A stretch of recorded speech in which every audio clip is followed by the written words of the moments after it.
Today's One Shot is brought to you by NexusDigitalComics.com. On this week's One Shot is a band I love and you may have missed. It's Mew. Let's get to it.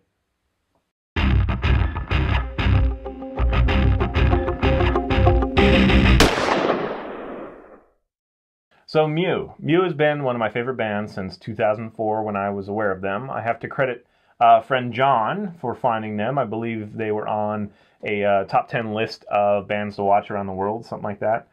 Anyway, they are from Copenhagen area, Denmark, and they've been making albums since 1997 was their first. A Triumph for Man was their first album.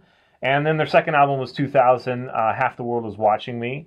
These two albums I'm not terribly familiar with. They are hard to get. They are imports. Of course, they are available on iTunes, which is nice. So if you really are into Mew and you want to get some of their early stuff.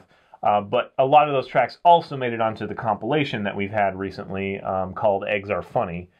So I don't feel like you're missing a whole lot if you have the ability to listen to Eggs Are Funny.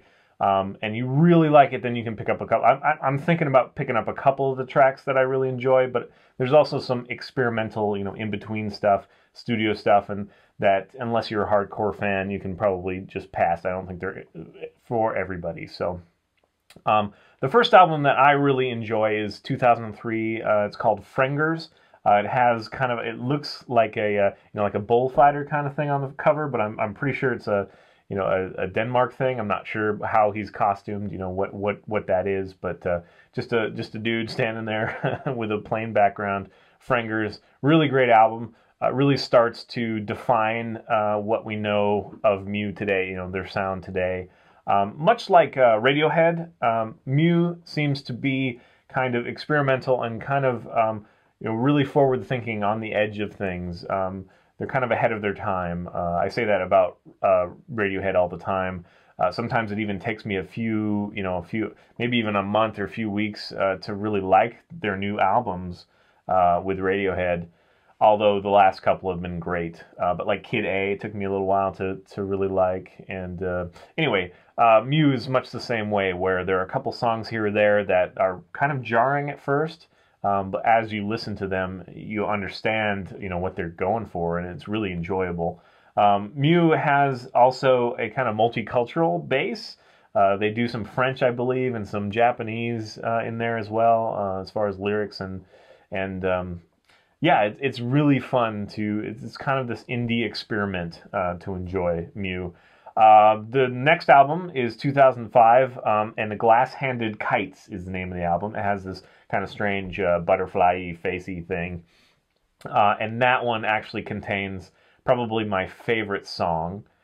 No, I'm sorry, that's the next one. No More Stories has the butterfly. This one has each of their heads kind of like eating each other. It's just kind of this weird, badly photoshopped but fun cover. That one has Circuitry of the Wolf and Chinaberry Tree, and really great songs. This definitely, I think, is their most produced, the most refined, despite the cover being kind of ridiculously photoshopped. It is the most, studio album, I believe, at least to me. The next one is the one that has the butterfly, and it is known as No More Stories, but the actual title is No More Stories Are Told Today, I'm Sorry, They Washed Away. No more stories, the world is gray, I'm tired, let's wash away. So that is the entire name of the album, but we just say No More Stories. That's pretty much how it's known. That is a great album. That's the one with a song that is very, it took me a while to get used to it, but now it's my favorite Mew song of all. It starts very disjointed, and it takes a long time, several measures in order to get to a discernible pattern.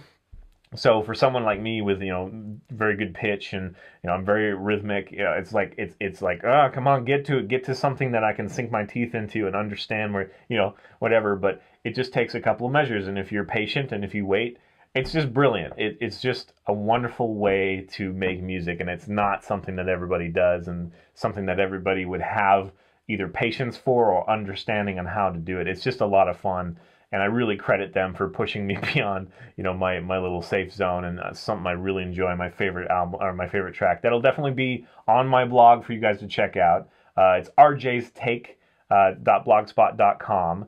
Just RJYSTAKE.blogspot.com. Go check it out, and I will have definitely some good examples of Muse music.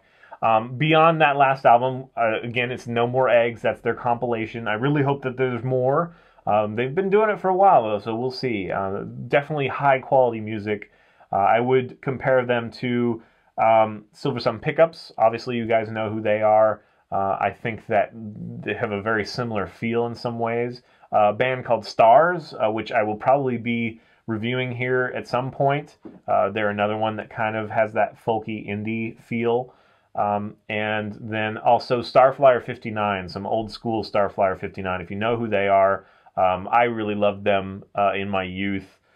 Some great laid back, kind of lazy, indie electronic kind of feel, kind of like early Smashing Pumpkins, like Gish kind of feel, just kind of that lazy, grungy feel, indie. So again, I really enjoy Mew. They are one of my favorite bands, probably of all time. I've liked them very consistently. They're always in the mix. Anytime that I don't need a whole lot of energy and I just want to kind of have a fun time, and I definitely listen to them a lot while I'm writing. By now I know all the lyrics and whatnot, so I can kind of not focus on that, and it just keeps me in good spirits. Very enjoyable group. Please check them out. Again, go to my blog and get a couple examples. Most of their stuff is available on Spotify or Rhapsody, or on iTunes if you want to buy them. Great stuff. You won't be sorry if you like the indie scene. That's it. Next time I think I might be doing some more music, but who knows? It might be a surprise. So check it out next time. Leave us comments, subscribe to our YouTube channel, check out all our great shows. Game Labs has been a lot of fun, and of course Dual Review every week, every day, every weekday. There you go. And that's it. I'll see you guys later. Thanks for watching.